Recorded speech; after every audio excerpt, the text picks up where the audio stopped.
Traveler, Paimon. I suppose your story is ready. Yep. How about you? Do you need some more time? No need. I am also ready to tell my story. Paimon calls dibs! Paimon first! Please, go ahead. Okay, here goes.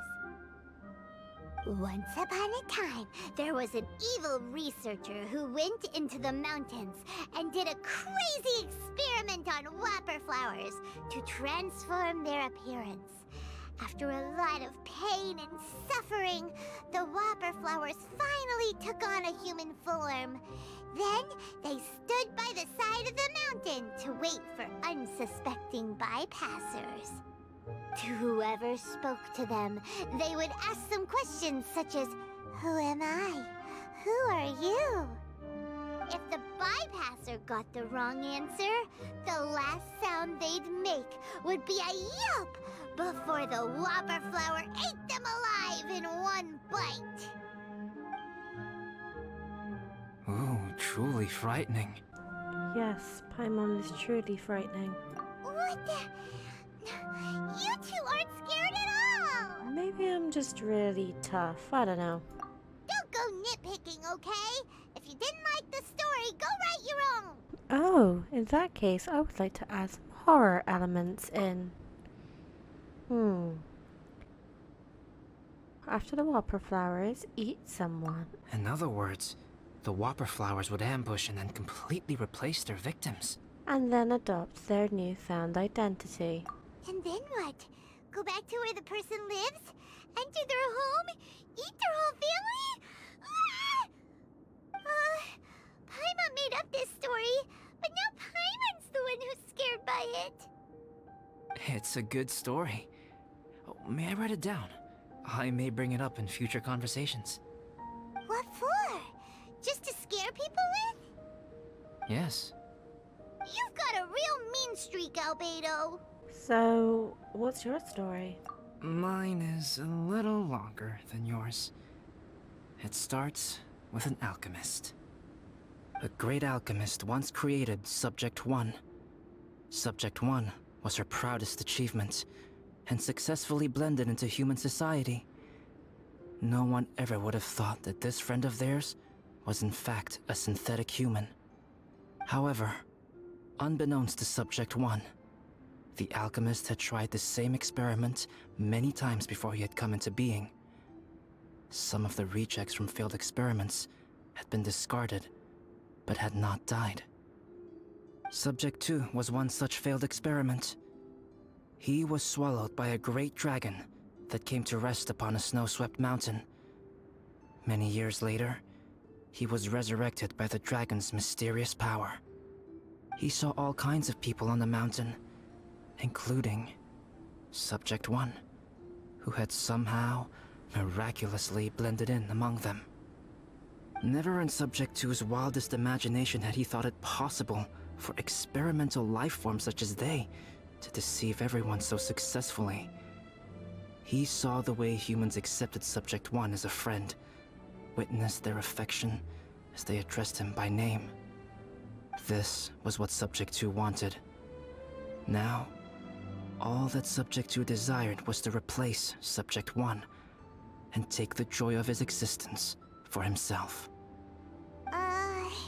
This is giving Paimon the chills.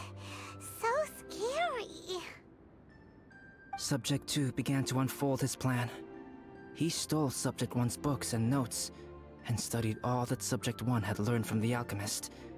Subject 2 was highly intelligent, and he learned quickly.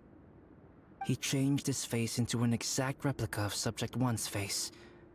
Then, he found a plant with mimicry capabilities, and transformed it using dragon blood and alchemy. And so, not only did Subject 2 transform his own appearance to perfectly match that of Subject 1, he also created a third entity, Subject 3. What? There's 3 of them now?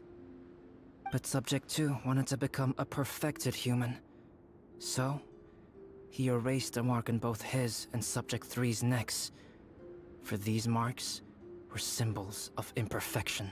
He purposely erased it? In my view, it was probably a subconscious act, an instinct. He so desperately craved to become a perfect human being that he forgot something. Human beings are defined by their flaws. Subject 2's plan was meticulously crafted. Subject 3 would draw Subject 1's attention. After Subject 1 disposed of Subject 3, he would assume the threat had now disappeared and would let his guard down. The next moment that Subject 1 was alone, Subject 2 would make his move. He would eliminate Subject 1 and become the only one remaining. He would secretly replace the Subject 1 of everyone's memories and inherit his identity, residence, clothing, sword, name, and friends. People would have no idea that the individual they knew had become somebody else from one day to the next. This is way too scary. Paimon's never gonna be able to trust anyone again. But just before Subject 2 could carry out his plan, a unique stranger entered the mix. Subject 2 tried to make contact with this person, but found that they could somehow sense he was different from Subject 1. What's wrong? Are you scared? What happened then? What happened to the stranger? He became a new stage in Subject 2's plan. One more person that Subject 2 had to dispose of. It's as if there were 3 identical roses in a garden. Only one of the 3 was a fine specimen, while the other 2 were defective specimens that bore poisonous thorns. In all the world, only the gardener who tended to them could tell which was the good specimen. People do not like poisonous plants. Only a perfect rose can fetch a high price. If the inferior specimens wanted to conceal the fact of their worthlessness, they would have to take the gardener out of the picture, using their poisonous thorns. This is exactly what Subject 2 was thinking. So, he hid in the shadows and waited patiently. Maybe soon, he would get his chance to become truly human. This is not just a story. These are real events. Albedo is trying to tell me the cruel and unbelievable truth. That was intense! So what happened after that? Did Subject 2's plan succeed? Paimon can't bear thinking about it. Fortunately, it is just a story. And even in this story, Subject 2 did not succeed. But you can never let your guard down on Dragonspine. Monsters mutated with Durin's power and blood are also creatures of Rhine-Daughter, just like me. You must beware of all such creatures. Don't say that. You're not a monster. You're my friend. I'm glad to hear that. It's okay. I know what I am. You and I are both different, so there is no need for me to hide the truth from you. The only thing is that sometimes, when I think about how mighty the power of alchemy is, I feel so small. As beings who set foot in this world, how arrogant are we in desiring to control our destiny, and in desiring to create? Is creation an arrogant act, Traveler? If not, why do we call the ones that created us and control us gods? If it is, then what qualifies us to call ourselves creators? How far must we take our reverence and respect, and what purpose does it serve? How did you feel when you took out the imposter? Nothing special. But whenever I think about it, I feel a twinge of grief. Poor Albedo. Hello? Traveler? Are you here? Hey, is that Amber?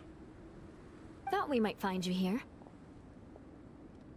We're here to deliver a message from Cyrus. There's gonna be a big event down at the base camp, and they want you there too, Traveler. Winter camp is nearing its end. Apparently, even provisional instructors are required to attend. Looks like we need to go, Albedo. Bye for now. Then I won't keep you. I have some things to attend to here, so forgive me for not seeing you down. Don't worry about it. There have been no issues getting up and down the mountain recently. Is everyone ready? Let's not keep them waiting. Huh? Who is this guy? Is he Joel's father? Allow me to introduce Yozerv. He's Joel's father. Dad, this is that traveler I was telling you about. The travelers helped me out loads in the past, and this time we even built a snowman together. Joel has told me everything about you. I can't thank you enough. I'm glad you're finally reunited. Wow, this is amazing! Wait a second. Why is Cyrus discreetly wiping tears away? And what is Pallid doing here? Pallid is the hero of the hour this time. Go on, Pallid. Tell us what happened in your own words. Okay. The weather was fine on that fateful day, and I had a feeling that Lady Luck was smiling down on me. So I trusted my gut and set off to explore somewhere new, somewhere dangerous. Because where there is great danger, there is also great treasure. Why does this sound so hard to believe? But I had only been away from the group for a short while when I fell down a slope and just started rolling. Uh-oh. Did my bad luck rub off on him when we ran into each other on the mountain? The place I fell to was somewhere I didn't recognize, and I'd sustained a few injuries. I remember thinking to myself, this is the worst luck I've ever had in my whole life. Then I met Yozerv. He'd heard the sound of me falling and came out to see what was going on. Huh? Wow, so it was completely by chance then. I thought he must have been someone from the Adventurers Guild here for the event, but after a few words of conversation, it was clear that he was having memory problems. He didn't even know his own name. The temperature was freezing, and there was no time to deal with all that there and then, so I convinced him to come back to the camp with me and figure everything else out after we got there. We got back to the camp, ran into Joel, and the moment he saw him, he froze for a second with this completely stunned expression on his face, and then he started crying out, "Dad! Dad!" That's when Yozerv suddenly started to remember.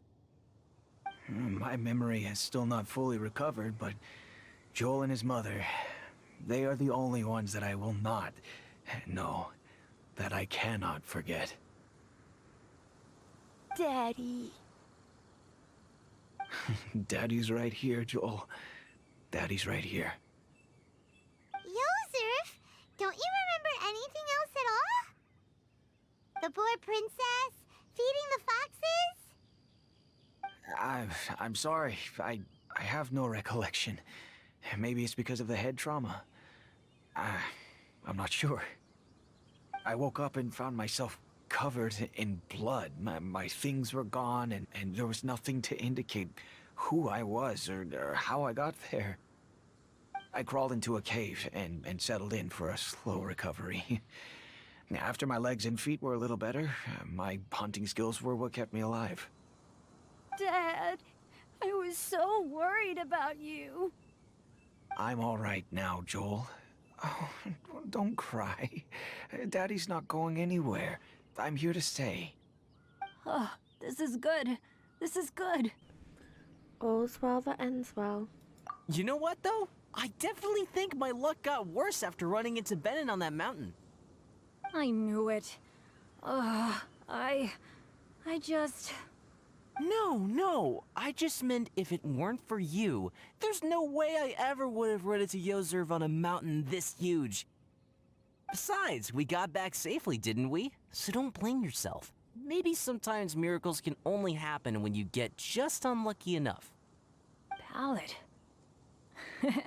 When did you become such a smooth talker, huh? Huh? Am I? I was just telling the truth. Oh, yeah. I want to say thank you to the Traveler, Uncle Cyrus, Auntie Eula, and Auntie Amber. Thanks, everyone. You all helped look after me, and I will always remember it. But I guess I can't take the snowman with me, or it'll melt once it leaves Dragonspine. It's such a shame. Oh, I can help with that. One moment. Huh? Eula? Here, take this. It's powdered rime. Just add it to your snowman, and it will never melt. Wow! Really? Oh, this is awesome! You're the best, Auntie Eula! Dad, I have an unmeltable snowman now! How cool is that? How can I ever repay you all? We are all delighted for you. Thank you all. Thank you from the bottom of my heart. Dad, I want to go move the snowman. Can we do it now, please? Okay. I'll be leaving with Joel now. I'm sure I'll see you all another day. Very well, very well. It's time for Pallid and I to have another discussion concerning his breaches of adventurer discipline. Huh? But Cyrus, I think I kind of made up for my mistakes this time, you know?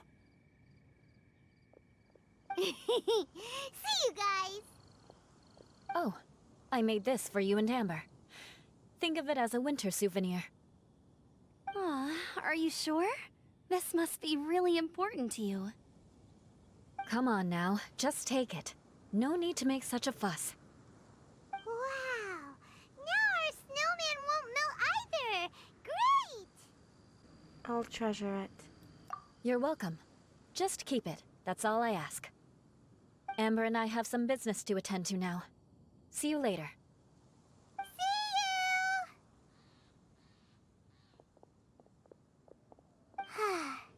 Everyone's gone.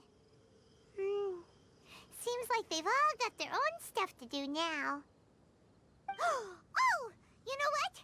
We've been on Dragonspine all this time, and somehow Paimon still forgot to ask Albedo about how to make a fruit juicifier machine that could keep the juice fresh. Maybe we should try Timaeus again. He does seem pretty eager to please after all. Timaeus! Traveler and Paimon, what can I do for you? Wait a minute. You've got that mischievous look on your face. Oh, you're not still thinking about that ridiculous juicer thing, are you? Timaeus, will you help us? I really have no stake in this either way. Well, if the Traveler isn't really interested, then, yeah, maybe I'll give this one a pass. It's just the weirdest request ever. No, but Paimon's Sunsetias are gonna go to waste without it. In the time it would take me to research something like that, I could probably pick those Sunsetias again 10 times over. New research project, Timaeus? We meet again. Oh, Albedo, thank goodness. So the situation is, Paimon wants a machine that can turn fruit into juice and keep the juice fresh. I mean, surely it's... Majorly important, that's what it is. If you can manage to invent this, we'll never have to worry about fruit going bad ever again. That's impossible.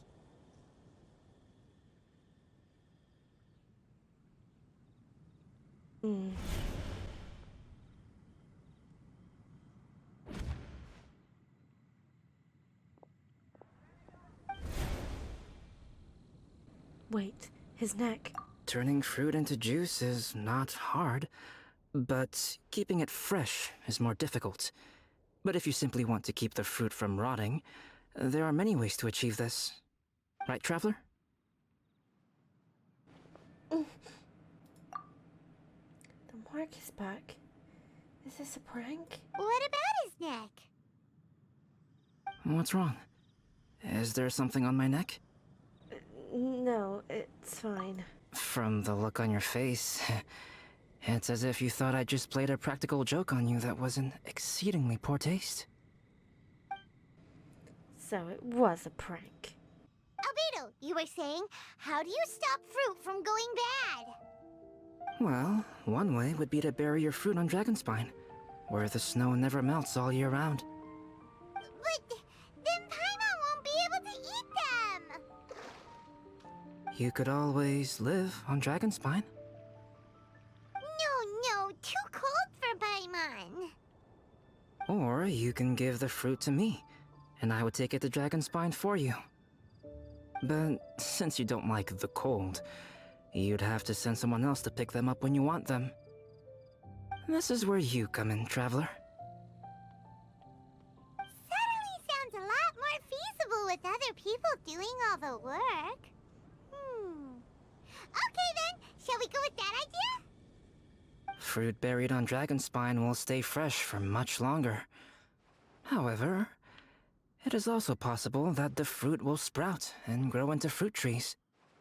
Who knows? Maybe the next time you visit, it will have grown into an orchard. You can water the trees, add fertilizer, and when they finally bear fruit, you will have some fresh sunsettias. No way! Then Paimon will have to be a gardener! That's not the goal here. Oh? Well, I don't think being a gardener is so bad.